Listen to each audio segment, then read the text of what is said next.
got lots to chat about, and there we go. We are recording. We've got the all clear. How is everyone this morning? It is Trending Thursday. So much trending, so much to dive in. But good morning, everyone. This is Carol Sue, aka Naughty Boss, Lady Canna, with two sisters. Hey, good morning, everyone. This is Janice, aka Wellness Diva.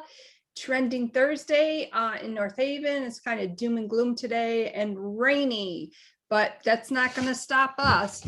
You know, we're always out and about doing something. And I just realized we're both wearing black today. That was not planned.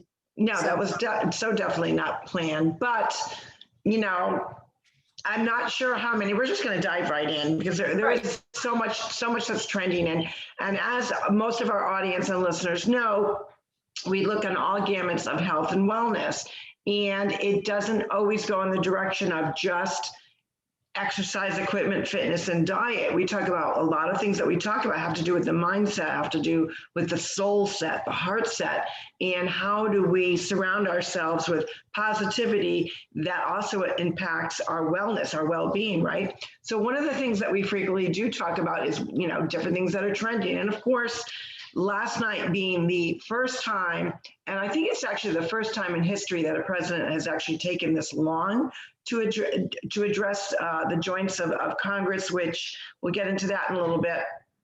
You know, I'm not here, and we are not here to put a negative light on anything that he stated. I'm actually not even going to go in that direction, which will probably surprise a lot of people. I'm going to go in the direction of things that he did not say versus what he did say. The only point that that's been trending of what he's been stated or, you know, really pushed was get the vaccine, just do it, get the vaccine. And he said it with such determination, with such, you know, passion and kind of in a cray-cray kind of a way. Which kind of got you thinking and kind of scratching your head. Why is he pursuing it in the manner in which he did? The other thing he did not discuss, or that was one thing that he discussed that kind of really opened my eyeballs a little bit, but the things that he didn't discuss the crisis at the border. Never even once mentioned that. He did speak about gun control, yet he did not talk anything about law enforcement and those that are fighting every single day, men and women that serve our country and serve our citizens. He never mentioned anything about law enforcement. I do believe he did a little bit of a blurb of the military, and then he talked about immigrants, but he didn't talk about the elite, because there's a difference between someone that comes into our country and wants to become a citizen, there's a correct way of doing it. That to me is someone that's immigrating to our country. Those that are illegally entering are not, and there is a difference. So he touched upon the illegal people that are coming over. And so those are kind of the top things that I took away from it. But, you know, it really led me to dig a lot deeper into his really, in my idea, his persuasion, I guess, would be on talking about vaccines. And if anyone is interested to know a lot of information that I really kind of been listening to and talking about, and other people that I admire, you know, everyone works, you know, the digital warrior works very hard to provide information. And we often talk about what's trending is choice. So, you know, a choice to get vaccinated, a choice not to, and both should be respected. But I'm actually changing that mindset a bit because of the information now that we do know that is going on about the vaccines. And, you know, I personally got information about someone that I personally know that took a particular vaccine and has been deathly ill for the last 30 days. Tendinitis, migraines, very uncomfortable. And this is someone that's in the medical profession. And that, and, you know, really kind of that light bulb moment where you hear small cases, you don't hear the overall evidence. And a lot of people, that's what's trending. A lot of people talking about, why is it that so many millions got one shot but didn't follow up with the second shot? Did they get a change of heart? So, when we talk about respecting choices, you always have to, but choices have an action and they also have a reaction. So what I mean by that is, someone that's in a very depressed state, not in a good healthy mindset, the depression may take over and they may make that sudden choice of ending their life. They may make that choice of ending their life. Well, push comes to shove, if in fact you knew the person was that depressed or that was really in their own way trying to reach out and trying to get help, wouldn't you help them? I think we can all say that, a good human being would, right? If we had the information. So the choice of having a vaccination, while I firmly believe that it is a personal choice, and I would never tell anyone that their choice doesn't matter. But if we have information that could save them, and or at least give them the information that now that maybe they can make an educational decision on whether this is really the best course of action for them, wouldn't we do that? Because to me, it's kind of like that person hanging off the cliff.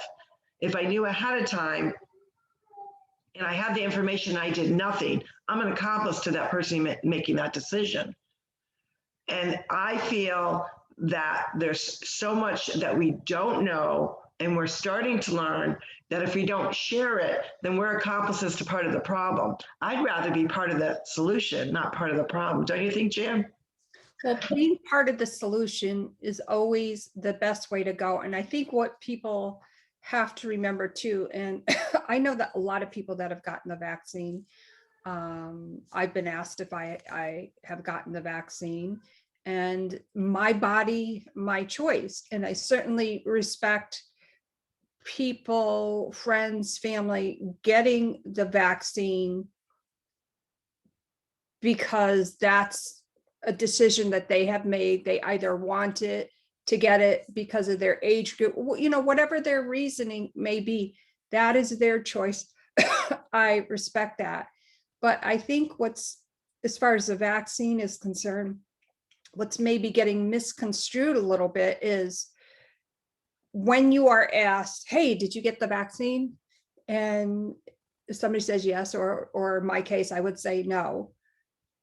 People need to respect that. And I don't think that there's a lot of respect for that. And I think when people are asking that, I certainly understand the curiosity of wanting to ask that question. I get it, but that is my body, my choice. And I think there's just too much fear mongering going on with the government. And that's another big subject I could really get into, which I'm not going to. And I think there's a lot of that going on, that people are fearful if they don't get it. The flip side of that is, and I'm not sure who I was talking with, and did you get the vaccine? And I kind of said no, jokingly. No, did you get a colonoscopy? And I think I heard that from somebody, and they looked at me and they're like, what? I said, well, think about the question that you asked. I totally get why you're asking that, and I respect that. But there's a fine line, I think, that people have to be very cautious about. I don't mind. That's the point that I'm saying, that Right. I changed. It's not a question that I don't respect them. Right, exactly. I respect their choice. Yeah, ultimately, well, I don't respect their choice. I think that's the part I'm coming out with. I respect that it's their decision. I don't respect that it's their choice, because I don't think, sadly, people are educating themselves enough to understand what they're putting in their body, because there's just, the news keeps changing, the information, the investigating. We've got countries all over the world that are suing for rights against humanity. So what has changed for me is that I respect it's their decision. but I don't, and I wouldn't use the word that I don't respect, it's their choice. I would say do your homework and educate yourself. Don't just get it because simply it's your choice and you're doing it out of fear. Educate yourself because it's really ultimately, we are accountable for our own health and wellness. Now, I do know that there are some professions that are forcing the issue. And in that case, you know, for some, depending on what their profession is, you don't have that choice. But if clearly the freedom of choice is there, the freedom of information should be provided. And if it's not provided, that you know, that the whole deck of cards is flipped, that you understand not only the short-term effects, but possible long-term effects, because that has to also weigh into your decision making. Those that don't educate themselves, that's the problem I have with it, because I would hate to see someone get it out of fear. And then, you know, my research and other people's research that we're finding that we have so much information and yet we are not sharing it. So we share information to help people make that important decision. And we encourage others to actually investigate themselves. And because it's ultimately, it's your responsibility. You do have the right to choose what you put in your body, but you can't play the ignorance card regarding that, because there is a lot of information. Now, I do know social media and mainstream media is not really allowing people to get the information quicker. They're making it harder for you because you got to dig. They're not providing the information for us like they did years ago. So you got to definitely do your own digging. But I would think that your longevity, your health and wellness, not only for yourself, but your family members, is worth spending the time to educate and understand and not rush into it.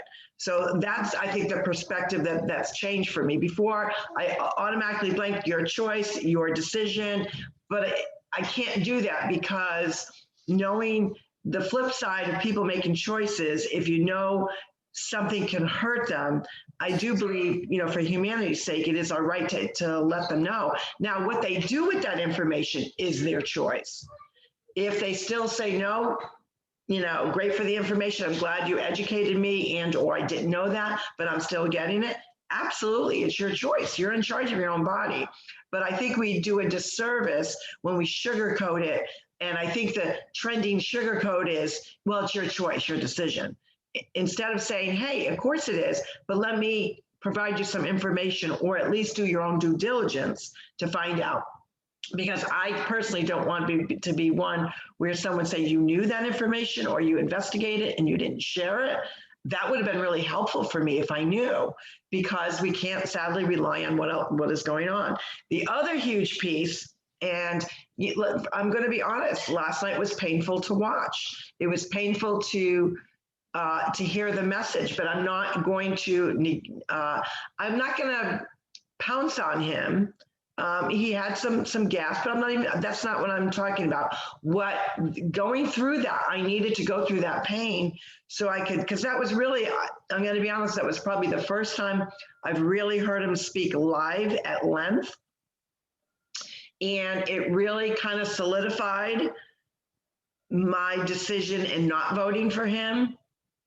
I don't like it. You know, I don't like the policies. I don't like what he saw and what he talked about. I really don't. However, through that, because I wanted to get to the response, because there's always, when they have that, and you know, I thought it was something was very kind of silly when you think about it. The CDC and the WHO has already posted that people that are fully vaccinated, you know, can go into a public room, an open forum, and be rest assured that they're, you know, and I'm paraphrasing, you know, that you can do that. You can be safe and you don't need to wear masks. Yet, when they talked about that this was his address to the joints, there was hardly anyone in the chamber. Many were absent, number one. Number two, they were still masking up. So even part of their own policies of what's out there, they're not following. So I thought that was different. The other, I think the one piece that struck a chord with me was the statement, "We the people are the government." I guess in a perfect world, that's we the people should be represented in the government, but I don't think we're the government.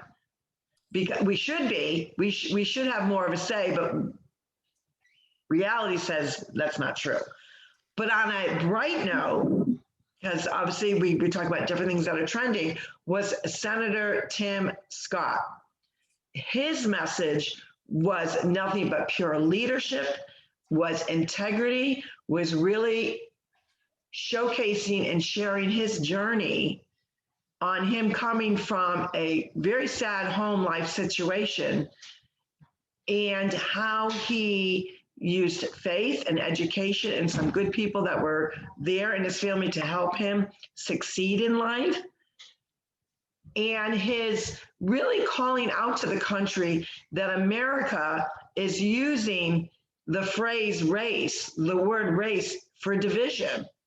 Because, you know, we talk about bipartisan, and he really pointed out in a very eloquent way that the person occupying the White House did not showcase bipartisan. Everything he did state, even though part of his agenda was to bring people together, his first 100 days really divided us even further. And Senator Tim Scott did an amazing job. And he said it, like I said, in just eloquent words. You could see the spirit of the Lord coming through him. You could feel his energy, his passion for this country, but him being accountable and saying, you know, government, you know, and using race, the race card and that hostility basically is nothing but more division. And he also pointed out the things that people wanted to hear that the person that's occupying the White House did not bring to light.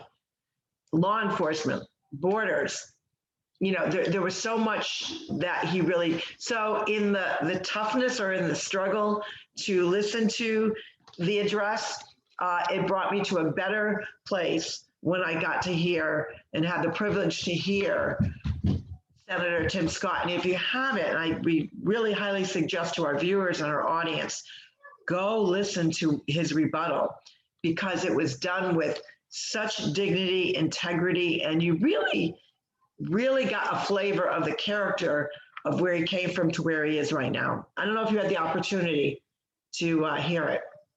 No, I did not. Quite honestly, I'm going to be very honest. I did not listen to it. I did not want to. Fair enough. For many, many reasons. I definitely will at some point, but what I will address are some things that he has said this week or within the past month, because I think that's important for me. When anybody, I think whenever you hear, for instance, the word mandate, like you are mandated to come to an employee meeting. First of all, just like the word diet, I hate the word mandate. When somebody tells you, you have to. And one thing that really got me that he said was, well, you know, you're not, and I obviously am paraphrasing it. You're not going to be able to gather for July 4th and blah, blah, blah. I'm sorry. Like, I am tired, you know, people like Whoopi Goldberg, Joy Behar, all those schmucks, and they go on their rants, and I'm tired of blah, blah, blah. I'm going to say that I'm tired of the word mandate. I'm tired of the word race. We are all the human race. For me, all lives matter. And I'm tired of somebody telling me, specifically the government, what I can and can't do. If I want to have a picnic on July 4th, guess what? I'm going to have a picnic. I just think it's getting a little on the ridiculous side. We the people, and I think more people are standing up and letting their voices be heard. I just can't watch him at this point. Plus, Well, like I said, it definitely was very difficult. But I felt for me it was necessary because we do talk about how what's going on in our world impacts our health and wellness. Now and that's what was trending. Like people were like, we're not happy listening to, you know, his vision. And I didn't try to focus on that piece to it. I was really trying to focus what he says he's going to do and, you know, what he claimed he campaigned on and blah, blah, blah. So I listened to that piece to it. And I just found it ironic that there were certain areas that are imminent in our country right now, are imminent. The borders, the danger in the borders, that's imminent. You know, he did make reference to 2 people of the Black race that were killed. And again, brought it into a place where, you know, I don't think he should have gotten involved in those cases, especially where one of the cases he actually gave his opinion while the jury was in deliberation. I don't think that's a good look for a leader of a country to get involved, especially our country. But one thing that Tim Scott did talk about, he said the same filibuster, because he did bring up about the filibuster, the same filibuster that the Democrats use to kill my police reform bill last night has not suddenly become a racist relic just because the shoe is now on the other foot. And that was such a pivotal moment in Senator Scott's speech, because he does address the issue. And I think all Americans can say, without a doubt, that there are reforms that need to take place in that particular area of police work. There does need to be reform, right? We know that. But he presented a really good bipartisan bill, and they didn't want to hear anything about it. So at one hand, they're pushing one piece to it, which is part of the problem of diversity, dividing again, continually to divide, but they're not coming up with solutions. So here, this eloquent speaker, who I truly believe is going to do great things for conservatives, said, hey, look it, I've got a bipartisan bill here. I've got this great reform bill for those things, for those areas. And I think, speaking as a Black man, a Black African man, that is also a senator of our great country,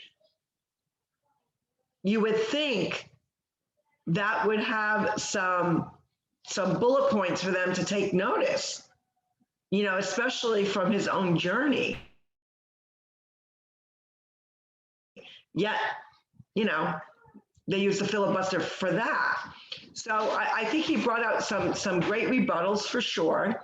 I think it gave the American people a lot to digest and to chew on. And for those that really want a lot of information or a lot more information on the vaccines and the different companies, you can go to my personal Facebook page, and there's an article in with factual information that, you know, have been shared by so many different digital warriors and, you know, added to, because people are, you know, they're not doing it, you know, we don't get paid to get information and to do research. We don't get paid to do that. We do that because we want to share information that might help somebody make that hard decision. And in that way, we're impacting others to take charge of their own health and wellness, to say, just I want to make sure that, you know, there's no 100% guarantees on anything that we do, but there is a 100% guarantee that we did put in the effort in knowing that we really tried to do our best to get the updated information to make that all important decision that impacts our health and wellness, that will inevitably impact our longevity. Not only ourselves, but our children and our grandchildren. The other cool thing I wanted to bring up was that the great governor of the state of Florida, which I live in, and I'm so proud to be a part of that state. He has, and I'm going to get to it in 1 second when I find where it is. They, in Florida, the House, the bill passed 76-40 that vaccine passports are officially and completely outlawed. And that, that says something. The other kudos and shout outs and what's trending is in Arizona, where a local county, the parents and by all legal rights did it, took over the Board of Education, and they were all voted in. All the others were voted out, and they actually took away the mandate, that word that we all don't like to hear, about mask wearing off the table altogether. So kudos to that group for we the people of taking charge and saying, no, we're going to find a way how we can do this, because the people that have been elected in, if they're not going to do right by our children, guess what? We've got to do right by our children. So kudos to them. Isn't that great? I mean, that's such a good story. Yes, I did see that story, and I was like, yes, well, that's we the people operating at its finest. And I just love stories about that. And, think of how that has sparked the conversation to step up for what you believe in and what is right. And I think that is really awesome. So trending Thursday, I got a mess on my desk here. I got to clean this up. What else is happening? Whoops. Well, see, there was some other things. There was some buzz and some pop culture, but the other buzz that's going out on, and I actually shared it, are these 3 young Black children.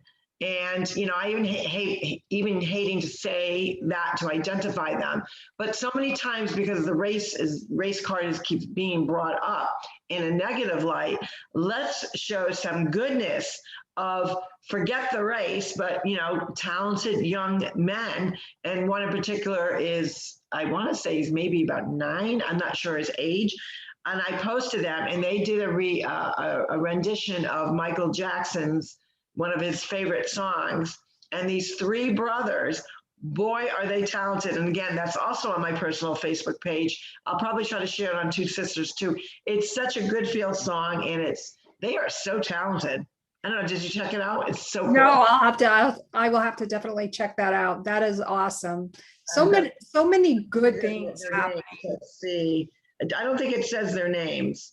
At least not in the one that I shared, but oh my God, I'm going to guess the oldest, or maybe the middle, is on keyboards. He does not, okay, they're called the Mel's, it begins with an L. I'm going to mess up their last name, brothers.